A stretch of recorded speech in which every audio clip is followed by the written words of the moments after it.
Makita 6307 của Nhật Bản. Rồi chúng ta sẽ nhìn thấy cái đầu ha các bạn ha.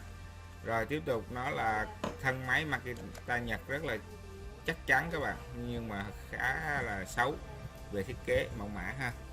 Rồi chúng ta sẽ đi coi tem nha các bạn nha. 6307 công suất 530W, vòng tua của nó là 2.500 vòng, từ 0 đến 2.500, made in Japan. Phía dưới có công tắc là công tắc đảo chiều các bạn.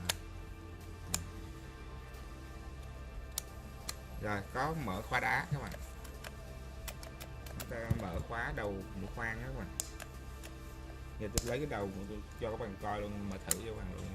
Chúng ta đơn giản thôi, chúng ta vặn mũi khoan xong rồi chúng ta bỏ vào cái đầu này vào. Rồi chúng ta bỏ cái đầu vào, chúng ta ship thôi, rất đơn giản ha. Rồi tôi vừa hướng dẫn xong cho các bạn về dòng máy khoan Makita 6307.